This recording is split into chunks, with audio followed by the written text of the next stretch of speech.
بسم اللہ الرحمن الرحیم۔ السلام علیکم۔ کبھی کبھی انسان کو ایسے راستوں پر چلنا پڑتا ہے جو وہ خوشی سے اختیار نہیں کرتا بلکہ حالات اسے مجبور کر دیتے ہیں۔ میں بھی ناچنے کا کام کرتی تھی اور یہ کام میں نے ہرگز بھی اپنی خوشی سے نہیں کیا تھا۔ میں پیدا ہی ایک ناچنے والی کے گھر پر ہوئی تھی اور اسی لیے مجبوراً مجھے بھی ناچنے کا کام ہی کرنا پڑا تھا۔ میری ماں چاہتی تھی کہ میں پڑھوں لکھوں اور کوئی عزت دار کام کر سکوں، لیکن یہ معاشرہ ہم جیسے لوگوں کو نہ ہی پڑھنے لکھنے دیتا ہے اور نہ ہی عزت سے روزی کمانے دیتا ہے۔ میری ماں نے مجھے ایک سرکاری اسکول میں داخلہ کروایا تو وہاں ہر کوئی مجھے دیکھ کر ایک ہی آواز لگاتا، ارے یہ تو ناچنے والے کی بیٹی ہے، اس کا یہاں کیا کام، اسے تو کسی شادی پر ناچنے کے لیے بھیج دو نا۔ یہاں تک کہ میرے استاد بھی مجھے نہ بخشتے اور مجھے حقارت کی نظر سے دیکھتے۔ مجھے سب سے پیچھے بٹھایا جاتا، میں کچھ سوال کرتی تو ڈانٹ کر چپ کروا دیا جاتا۔ مجھے کسی کام میں مدد چاہیے ہوتی تو استاد میری مدد نہ کرتے اور دوسرے بچے تو میرے قریب بھی نہ آتے، جیسے مجھے کوئی موذی بیماری ہو جو انہیں لگ جائے گی۔ جبکہ میرا مسئلہ صرف اتنا تھا کہ میری ماں ناچ گانے کا کام کرتی تھی۔ البتہ اسکول میں جب بھی کوئی فنکشن ہوتا تو مجھے ضرور حصہ دلوایا جاتا۔ میرا رقص ہمیشہ سے ہی اچھا تھا۔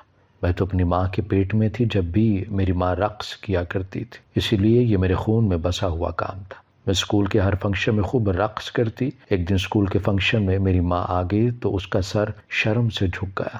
اس نے مجھے وہیں سے مار کر اسٹیج سے نیچے اتارا اور کہنے لگی، اسی کام سے تو تجھے بچانے کے لیے اسکول بھیجا تھا، یہاں آ کر بھی اگر تجھے یہی کرنا ہے تو پھر اسکول کیوں آتی ہے؟ میں نے روتے ہوئے اماں سے کہا کہ مجھے تو ماسٹر جی نے یہ رقص کرنے کو کہا تھا۔ اماں نے ماسٹر جی کو برا بھلا کہا تو وہ الٹا میری ماں پر برہم ہو گئے اور کہنے لگے، جو کام تیری بیٹی کو آتا ہے ہم وہی کروائیں گے نا، اور پھر اب اسکول میں فنکشن ہے تو کوئی تو رقص کرے گا نا، پھر تیری بیٹی کیوں نہیں؟ اب عزت دار گھرانے کی بچوں کو تو ہم رقص کرنے کا نہیں کہہ سکتے نا۔ یہ سن کر اماں کا دل بہت دکھی ہوا اور اماں نے مجھے اسکول سے بھی اٹھا لیا اور پھر میں اپنے گھر میں ہی رہنے لگی۔ لیکن میرے اندر رقص کرنے کا شوق پیدا ہو گیا، کیونکہ مجھے یہ بات اچھی طرح سمجھ آ گئی تھی کہ اس کام کے علاوہ کوئی اور کام یہ دنیا مجھے نہیں کرنے دے گی۔ میں کہیں بھی جاؤں گی میری پہچان اسی نام سے ہوگی کہ میں رقص کرنے والے کی بیٹی ہوں۔ ناچنا میرا پیشہ ہے۔ میں اماں سے چھپ چھپ کر ناچنے لگی تھی کیونکہ اماں کو اگر پتہ چلتا تو وہ میری ہڈیاں توڑ کر رکھ دیتی۔ اماں نہ ہی مجھے اپنے ساتھ کسی محفل میں لے جاتی تھی اور نہ ہی بلا ضرورت گھر سے باہر نکلنے دیتی تھی۔ اماں نے مجھے ساتھ پردوں میں چھپا کر رکھا تھا تاکہ دنیا میں مجھے اماں کے حوالے سے نہ پہچانے اور مجھے بھی یہی کام نہ کرنا پڑے۔ لیکن قسمت نے مجھے اسی کام میں ماہر بنایا تھا اور اسی کام کے در پر لائی تھی۔ ایک دن اماں کو بہت تیز بخار ہوا اور 3 دن کے اندر اماں چل بسی۔ پتہ چلا کہ اماں کو ڈینگی بخار ہوا تھا اور اسی وجہ سے اماں جان کی بازی ہار گئی تھی۔ میری عمر صرف 17 سال کی تھی۔ اماں کی موت پر میں نے بڑی مشکل سے اور محلے داروں کو جمع کیا تھا۔ کوئی بھی آنے کے لیے تیار نہیں تھا۔ سب کا یہ کہنا تھا کہ ناچنے والی کی میت کون اٹھائے گا، اس کا جنازہ کون پڑھائے گا۔ لیکن جب میں نے خوب رونا دھونا ڈالا اور ہنگامہ مچایا کہ میری ماں مسلمان تھی اور اس کا جنازہ پڑھانا محلے والوں کی ذمہ داری ہے، تو کچھ شریف لوگ آگے آئے اور اماں کا جنازہ پڑھایا گیا۔ اماں کی تدفین ہو گئی، لیکن میں زندہ درگور ہو گئی۔ نہ ہی کھانے کے لیے پیسے بچے اور نہ ہی گھر کا کرایہ دینے کے لیے۔ اماں نے ساری زندگی بہت پیسہ کمایا تھا، لیکن ہم نے اپنا گھر نہیں خریدا تھا، کیونکہ ہمارے روز گھر بدلتے تھے۔ محلے والے ہمیں کسی ایک گھر میں رہنے ہی کہاں دیتے تھے۔ جسے بھی میری ماں کا کام پتہ چلتا وہ پتھر مار کر ہمیں محلے سے نکال دیتا، اسی لیے ہم کرائے کے گھر بدلتے رہتے تھے۔ اب اماں چلی گئیں تو احساس ہوا کہ اپنا گھر ہونا بھی نعمت ہوتی ہے۔ مالک مکان آ کر سر پر کھڑا ہو گیا۔ میں نے اس سے کچھ وقت کی مہلت مانگی اور پھر اتفاق سے اگلی ہی رات گھر کا دروازہ بجا۔ میں نے ڈرتے ڈرتے دروازہ کھولا تو ایک آدمی دروازے پر کھڑا تھا۔ اس کی ایک بڑی بڑی مونچھیں تھیں، وہ بڑی سیارنگ کی گاڑی پر آیا تھا۔ مجھے دیکھ کر میری ماں کا پوچھنے لگا۔ میں نے اسے بتایا کہ تارا کا تو انتقال ہو گیا ہے۔ یہ سن کر اس کے چہرے پر کچھ پریشانی کے آثار آئے اور پھر وہ کہنے لگا، اس نے تو مجھ سے وعدہ کیا تھا کہ وہ میرے بیٹے کی شادی پر رقص کرے گی۔ میں نے تو اپنے دوست یاروں کو بھی بتا دیا ہے کہ تارا آ کر ناچے گی، اس کا رقص بڑا ہی مشہور ہے۔ اب میں کیا کروں گا؟ میرے پاس اس کے سوال کا کوئی جواب بھی نہیں تھا۔ میں دروازہ بند کرنے لگی تو اس نے اچانک ہی دروازہ پکڑ لیا اور کہنے لگا، تو کون ہے؟ تو بھی تو تارا کے جیسے ہی دکھتی ہے۔ اگر تو آ کر ناچ لے گی تو میں پیسے تجھے دے دوں گا۔ اس کی بات سن کر میں کچھ لمحوں کے لیے سکتے میں آ گئی۔ میں آج تک نہ ہی کسی محفل میں گئی تھی اور نہ ہی کبھی کسی محفل میں ناچ گانا کیا تھا، لیکن اب مجھے پیسے کی ضرورت بھی تو تھی اور میرے سر پر میری ماں بھی نہیں رہی تھی۔ اگر میں میری ماں کے نام سے ہی کام شروع کرتی تو جلد ہی میرا بھی نام بن جاتا اور زندگی آسان ہو جاتی۔ یہی سوچ کر میں نے حامی بھر لی اور اس آدمی کے ساتھ چل پڑی۔ اس کے بیٹے کی شادی تھی، وہ کوئی بڑا زمیندار تھا، وہاں بڑے بڑے لوگ آئے ہوئے تھے۔ میں نے ان کے درمیان بے باکی سے ناچنا شروع کر دیا۔ میرا دل خون کے آنسو رو رہا تھا، لیکن یہ ناچ مجھے میری نئی زندگی دلوانے والا تھا۔ یہی سوچ کر میں ناچتی رہی اور پھر صبح کا سورج طلوع ہونے کے وقت مجھے نوٹوں سے بھر کر میرے گھر چھوڑ دیا گیا۔ میں ایک ہی رات میں اتنا پیسہ کما کر لائی تھی جتنا کوئی شریف انسان پورے مہینے میں محنت کر کر بھی نہیں کما سکتا تھا، اور اسی لیے میں اپنے کام میں پکی ہو گئی اور میں نے عہد کر لیا کہ اب میں یہی کام کروں گی۔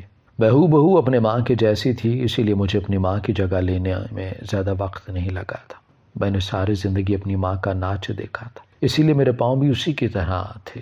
میں جس محفل میں جاتی ہوں اس کی جان بن جاتی، لیکن یہ کام مجھے زیادہ اچھا نہیں لگتا تھا کیونکہ مرد بہانے سے میرے قریب ہوتے۔ میں ناچنے لگتی تو وہ مجھے چھونے کی کوشش کرتے، اپنے کیمروں میں میرا رقص قید کرتے اور کبھی کبھی تو زبردستی میرے ساتھ تصاویر کھنچوانے کے بہانے میرے اتنے قریب آ جاتے کہ میرے لیے سانس لینا بھی دوبھر ہو جاتا، لیکن میں انکار نہ کر پاتی کیونکہ مجھے اس کام کے بھی پیسے ملتے تھے۔ آہستہ آہستہ میں بھی اپنی اماں کے جیسے ہی ہوتی جا رہی تھی۔ سارا دن سوئی پڑی رہتی اور ساری رات محفل میں خوب رونق لگاتی۔ میرے پاس بہت پیسہ آ گیا تھا، لیکن اگر کچھ نہیں تھا تو وہ سکون تھا۔ میری زندگی میں بالکل بھی سکون نہیں رہا تھا، ہر وقت میرا ضمیر بے چین رہتا۔ اب مجھے سمجھ آ گیا تھا کہ میری ماں مجھے اس کام سے کیوں دور رکھنا چاہتی تھی۔ میں نے اسے بھی اس طرح بے چین اور تڑپتے ہوئے دیکھا تھا، شاید میری ماں بھی یہ کام خوشی سے نہیں کرتی ہوگی۔ خیر، اب اس کام کے سوا تو میرے پاس کچھ بھی نہیں تھا، اسی لیے بڑی مجبوری میں ہی صحیح لیکن میں یہ کام کر رہی تھی۔ اور پھر ایک دن کمشنر کے بیٹے کی شادی تھی۔ شادی سے ایک رات پہلے مردوں کی محفل رکھی گئی تھی اور اس محفل میں مجھے خصوصی طور پر بلایا گیا تھا۔ میں تیار ہو کر انتظار کر رہی تھی کہ میرے لیے کوئی گاڑی آئے گی کیونکہ مجھے جو بھی محفل میں بلاتا وہ گھر سے لیتا اور پھر گھر پر ہی چھوڑ کر جاتا۔ اور پھر دروازے پر دستک ہوئی تو میں جلدی سے تالا لے کر نکل پڑی۔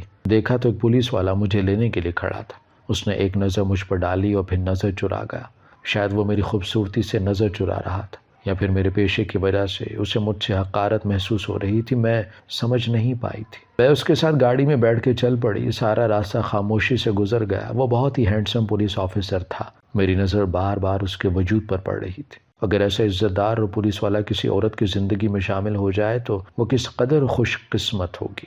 یہی بات میرے دل و دماغ میں چلنے لگی تھی۔ ایک پولیس والے شوہر کے ساتھ تو عورت سے بڑی ہی محفوظ ہوتی ہوگی، میں تو بالکل ہی غیر محفوظ تھی۔ ہر تقریب میں نہ جانے کتنے ہی مرد میرے ساتھ ایسا کچھ کر جاتے جسے بتاتے ہوئے بھی مجھے شرم آتی تھی۔ میں محفل میں پہنچی تو مجھے دیکھ کر ایک شور سا مچ گیا۔ ہر طرف سے سیٹیوں کی آوازیں سنائی دینے لگی، خوب زور و شور سے گانے چلائے گئے اور پھر میرے رقص سے وہاں موجود ایک شخص لطف اندوز ہوتا رہا۔ لیکن اگر کوئی شخص خاموش تھا تو وہ پولیس آفیسر تھا جو کافی دور کھڑا ایک نظر بھی مجھے دیکھ رہا تھا، لیکن نہ ہی اس کے چہرے پر کوئی خوشی تھی نہ ہی کوئی جوش۔ وہ بالکل خاموش تھا اور جس طرح وہ مجھے دیکھ رہا تھا ایسا لگ رہا تھا اسے یہ سب کچھ پسند نہیں آ رہا ہے۔ ناچتے بھی میں نے کئی دفعہ اس کی طرف دیکھا تھا اور دل میں اس کے لیے عزت بڑھ گئی تھی۔ واقعی وہ بہت شریف اور نیک تھا۔ شاید وہ اپنی ڈیوٹی کی وجہ سے یہاں موجود تھا کیونکہ یہ کمشنر کی بیٹی کی شادی تھی، لیکن وہ اس سب کا حصہ نہیں تھا۔ ایسے ہی صبح ہو گئی اور پھر جب وہ مجھے چھوڑنے کے لیے میرے گھر تک لایا تو مجھے اتارتے ہوئے کہنے لگا کہ آپ بہت خوبصورت ہیں، آپ کو یہ سب زیب نہیں دیتا۔ اس کی بات سن کر میں نے شرمندگی سے سر جھکا لیا اور کہا کہ اس کے سوا مجھے نہ ہی کوئی کام آتا ہے اور نہ ہی دنیا کوئی کام کرنے دیتی ہے۔ میں گھر میں داخل ہو گئی تھی اور وہ واپس چلا گیا تھا۔ میرے دل و دماغ میں اس کی پرچھائی بیٹھ گئی تھی۔ میں سوچ رہی تھی کہ اب پتہ نہیں میں کبھی اسے دیکھ سکوں گی یا نہیں۔ اور پھر اگلی ہی شام میرے دروازے پر دستک ہوئی اور میں نے دیکھا کہ ایک پھولوں کے گلدستے کے ساتھ ایک قیمتی تحفہ تھا۔ میں حیران ہوئی کہ یہ کس نے بھیجا ہے اور جب کھول کر دیکھا تو اس میں کارڈ تھا کہ آپ پر یہ چیزیں زیب دیتی ہیں لیکن محفل میں نہیں بلکہ تنہائی میں۔ خود بخود میرے چہرے پر مسکراہٹ پھیل گئی تھی کیونکہ اس جملے نے مجھے بتا دیا تھا کہ یہ تحفہ کس نے بھیجا ہے۔ میرا دل خوشی سے کھل اٹھا تھا۔ ایسا لگ رہا تھا کہ جیسے میری بنجر زندگی میں بہار آ گئی ہو۔ میں نے اس قیمتی تحفے کو اٹھایا، وہ پازیب تھی۔ میں نے جلدی سے اسے اپنے پیروں میں پہن لیا۔ کاش کہ یہ شخص میری زندگی کا حصہ بن جاتا اور ہمیشہ کے لیے مجھے تحفظ فراہم کر دیتا۔ میں نے دل میں یہ دعا مانگی تھی اور شاید یہ قبولیت کا ہی کوئی لمحہ تھا، کیونکہ اس دن کے بعد اس طرح کے تحفے آنا شروع ہو گئے تھے اور پھر ایک دن وہ خود چلا آیا۔ اسے دیکھ کر میری خوشی کی انتہا نہ رہی تھی۔ ہم دونوں کے درمیان ملاقاتوں کا نہ رکنے والا سلسلہ شروع ہو گیا تھا۔ وہ چاہتا تھا کہ میں عزت کی زندگی گزاروں اور اس ناچ گانے سے نکل آؤں۔ میں بھی یہی چاہتی تھی، اسی لیے میں نے اس سے شادی کی بات کی اور وہ نکاح کے لیے راضی ہو گیا۔ میرے لیے اس سے بڑھ کر اور کیا ہو سکتا تھا کہ مجھے ہمیشہ کے لیے تحفظ ملنے والا تھا۔ اور پھر ایک دن اس نے خاموشی سے مجھ سے نکاح کر لیا۔ میں اب اس کے گھر جانا چاہتی تھی اور عزت کی زندگی گزارنا چاہتی تھی۔ اس نے کہا کہ وہ اگلے ہی دن مجھے اپنے ساتھ لے جائے گا۔ میں نے اپنا سارا گھر لاک کیا، کچھ ضروری سامان باندھا اور اس کا انتظار کرنے لگی۔ رات کے اندھیرے میں وہ مجھے لینے کے لیے آ گیا۔ وہ مجھے لے کر ایک بہت دور دراز علاقے میں پہنچ گیا۔ وہاں ایک چھوٹا سا گھر تھا۔ میں اس کے اندر داخل ہوئی تو کچھ حیران ہوئی، کیونکہ کافی عورتیں برقع پہن کر بیٹھی تھیں۔ گھر کے اندر برقع پہنی عورتوں کو دیکھ کر میں حیران رہ گیا۔ میرے شوہر تو میرے پیچھے اندر ہی نہیں آیا تھا۔ وہ گاڑی لاک کرنے کے لیے رکا تھا۔ وہ عورتیں مجھے زبردستی کمرے میں لے گئی اور پھر میری جان نکل گئی۔ میری چیخوں سے سارا گھر گونج اٹھا تھا۔ 2 گھنٹے میں نے اذیت میں گزارے تھے۔ مجھے سمجھ نہیں آ رہا تھا کہ میرے ساتھ ایسا کیوں ہوا۔ میں نے تو اپنی خوشی سے اپنے آپ کو تحفظ دینے کے لیے ابرار سے شادی کی تھی، لیکن نہ جانے وہ کہاں چلا گیا تھا۔ مجھے ان عورتوں کے رحم و کرم پر چھوڑ گیا تھا۔ وہ عورتیں مجھ پر تشدد کر رہی تھیں اور مجھ سے ایسے سوالات پوچھ رہی تھی جن کے جواب میرے پاس نہیں تھے۔ میں ان کے کسی بھی سوال کا جواب نہیں دے سکی تو ان میں سے ایک برقع پوش عورت نے کسی کا فون ملایا اور کہنے لگی، ابرار، یہ عورت اتنی سیدھی نہیں ہے، تم اسے معصوم کہہ رہے تھے، یہ زبان کھولنے کو بھی تیار نہیں ہے۔ ہم اس پر ہر طرح کا تشدد کر چکے ہیں، اب تم آ کر اس کی زبان خود کھلواؤ۔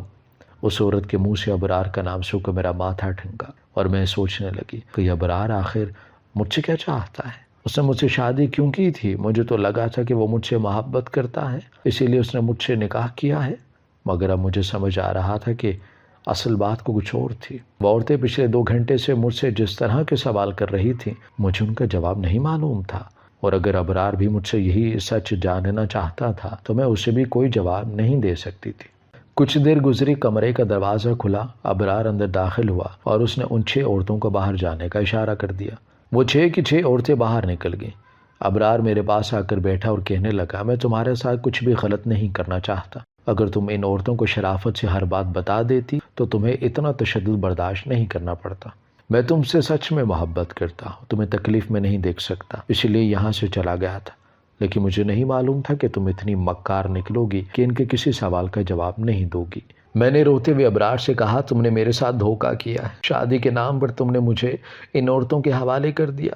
یہ کیا پوچھنا چاہتی ہیں؟ مجھے سچ میں علم نہیں ہے، میں نہیں جانتی کہ وہ کون سا راز ہے جو یہ مجھ سے اگلوانا چاہتی ہیں۔ میں تو عزت کی زندگی گزارنا چاہتی تھی، اسی لیے تمہاری محبت پر اعتبار کر بیٹھی، لیکن تم سے اچھے تو وہ مرد ہیں جب مجھے پیسے دے کر ناچنے کے لیے تو بلاتے ہیں، کم از کم وہ میرا بھروسہ تو نہیں توڑتے نا۔ میری بات سن کر ابرار کچھ لمحوں کے لیے خاموش ہو گیا۔ میرے زخموں سے رستے خون کو اس نے اپنے ہاتھ میں پکڑے رومال سے پونجا اور کہنے لگا، میں بھی سچ میں تم سے محبت کرتا ہوں، لیکن اپنے فرائض اور ذمہ داریوں کی وجہ سے مجبور ہوں۔ مجھے تمہارے پیچھے اس لیے لگایا گیا تھا تاکہ میں تم سے وہ راز حاصل کر سکوں جو راز تمہاری ماں نے مرنے سے پہلے ہمیں نہیں بتایا، لیکن تم بھی اپنی ماں کی طرح ہی بہت پکی ہو۔ میں نے ابرار سے کہا، مجھے سچ میں نہیں معلوم کہ تم لوگ کس فائل کی بات کر رہی ہو، نہ ہی میں نے اپنی ماں کے پاس کبھی کوئی سرخ رنگ کی فائل دیکھی ہے، اور نہ ہی میں اور میری ماں پڑھے لکھے تھے کہ ہم کسی کے گھر سے کوئی فائل چراتے۔ پتہ نہیں کیوں تم لوگ ہم پر الزام لگا رہے ہو، ہم ناچنے والی ضرور ہیں مگر چور نہیں ہیں۔ میری بات سن کر ابرار ہنسا اور کہنے لگا، تمہاری ماں اتنی سیدھی نہیں تھی جتنا کہ تم کہہ رہی ہو، وہ بہت ہی شاطر تھی، بڑے بڑے لوگوں کے گھروں میں ناچنے کے لیے جاتی تھی اور ان کی کمزوریوں کو اپنی مٹھی میں دبا لیتی تھی۔ ایسے ہی ایک وقت میں اس نے منسٹر کے گھر سے بہت اہم فائل چرا لی تھی۔ شادی کے گھر میں کوئی اور اس پر نظر نہ رکھ سکا اور وہ اتنے قیمتی فائل چرا کر بھاگ نکلی۔ اس فائل میں بہت اہم اور خفیہ دستاویزات ہیں جو سرکاری ہیں، اگر وہ فائل نہ ملی تو بہت مصیبت ہوگی، اسی لیے ہم وہ فائل ڈھونڈنے کی کوشش کر رہے ہیں۔ جس دن میں تمہیں لینے کے لیے تمہارے گھر آیا تھا اس دن مجھے پتا چلا کہ تم تارا کی بیٹی ہو، اسی لیے میں نے جان بوجھ کر تم سے محبت کا ڈھونگ رچایا تاکہ باتوں باتوں میں تم سے فائل کے بارے میں معلوم کر سکوں۔ میں نے بہت بار تم سے پوچھنا چاہا لیکن تم ہر دفعہ ہی بات کو ختم کر دیتی، اسی لیے میں نے تم سے نکاح کر لیا تاکہ میں تم سے راز اگلوا سکوں، لیکن اب اوپر سے دباؤ بہت زیادہ بڑھ گیا ہے اور ہمیں فائل کے بارے میں فوراً جاننا ہے، جبھی میں نے تمہیں ان لیڈی پولیس آفیسرز کے حوالے کر دیا ہے۔ اگر انہیں ہمارے نکاح کا نہ پتہ ہوتا تو یہ تم پر اس سے بھی زیادہ تشدد کرتی اور یہ راز اگلوا لیتی، لیکن اس نکاح کی وجہ سے انہوں نے مجھے بلوایا۔ اب تم خود مجھے بتا دو کہ وہ سرخ فائل کہاں ہے تاکہ تمہاری جان بخشی ہو اور میں تمہیں اپنے گھر لے جاؤں۔ ابرار نے بہت محبت سے میرے گالوں پر ہاتھ پھیرا تو میری آنکھوں سے آنسو ٹپکنے لگے۔ مجھے سچ میں کسی فائل کے بارے میں معلوم ہی نہیں تھا، میں اسے کیا بتاتی؟ مجھے تو یہی نہیں پتا تھا کہ میری ماں ایسی بھی کوئی حرکت کرتی ہے، میں نے تو کبھی اسے کوئی قیمتی سامان گھر لاتے نہیں دیکھا تھا۔ ابرار کے ہر بار پوچھنے پر میں نے اسے یہی جواب دیا تو وہ بہت زیادہ غصے میں آ گیا اور اس سے میرے منہ پر ایک سناٹے دار تماچا دے مارا اور کہنے لگا، اگر تم نے یہ راز نہ بتایا تو مجھے طلاق دینا ہوگی تمہیں، اور پھر تم جیل کے سلاخوں کے پیچھے ہوگی۔ یہ سن کر میرے قدموں تلے سے زمین نکل گئی اور اس ڈر سے کہ کہیں وہ مجھے طلاق نہ دے دے میں نے جھوٹ کہہ دیا کہ مجھے اس فائل کا پتہ ہے۔ میری بات سن کر اس کے چہرے پر چمک آ گئی۔ میں نے اسے کہا کہ میری ماں نے وہ فائل چرائی ضرور تھی لیکن وہ اس فائل کو گھر نہیں لائی تھی، بلکہ اس نے راستے میں ہی وہ فائل کسی کے حوالے کر دی تھی۔ وہ کون تھا اور میری ماں نے ایسا کیوں کیا تھا یہ میں بھی نہیں جانتی۔ میں نے پوری طرح جھوٹ کہہ کر اپنی جان بچائی تھی تاکہ میرا رشتہ بچ جائے۔ میں اس ناچ گانے والے ماحول میں دوبارہ نہیں جانا چاہتی تھی، لوگوں کی غلیظ نظریں اس سے برداشت نہیں ہوتی تھی۔ میں ابرار کے ساتھ اپنی زندگی کو آگے بڑھانا چاہتی تھی۔ میرے منہ سے یہ سب کچھ سننے کے بعد ابرار نے میرا ہاتھ پکڑا اور مجھے اپنے گھر لے گیا، اپنی ماں سے ملوایا اور میں واقعی نیک عزت کی زندگی گزارنے لگی۔ میرے سسرال والوں کو نہیں معلوم تھا کہ ابرار مجھے کہاں سے لایا ہے اور میں کیا کام کرتی تھی۔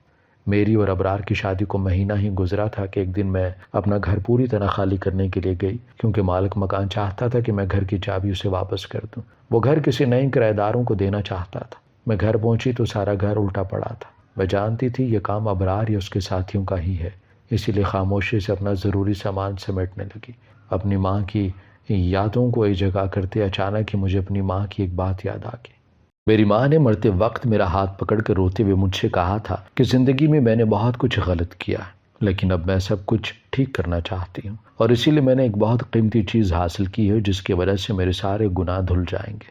اس وقت اماں کی بات مجھے وہ سمجھ نہیں آئی تھی لیکن آج ماں کا سامان سمیٹتے ہوئے اچانک ہی یہ بات میرے ذہن میں آئی تھی کہ اماں کہیں اس فائل کے بارے میں تو بات نہیں کر رہی تھی۔ اس فائل میں ایسا کیا تھا کہ اماں کے سارے گناہ دھل جاتے؟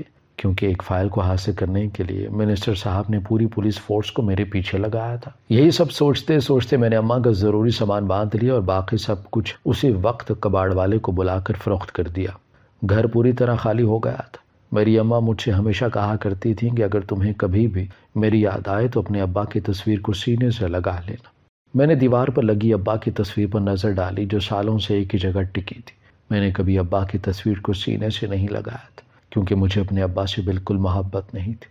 میں نے تو کبھی انہیں دیکھا بھی نہیں تھا لیکن آج اماں کی بہت یاد ستا رہی تھی، اسی لیے میں نے وہ تصویر اتار کر اپنے سینے سے لگائی، لیکن اسی وقت میرے 14 طبق روشن ہو گئے۔ اس تصویر کے پچھلے حصے میں کچھ کاغذات لگے ہوئے تھے، فائل تو نہیں تھی لیکن کچھ صفحات تھے۔ میں نے جلدی سے وہ سارے صفحات اپنے پاس چھپا لیے۔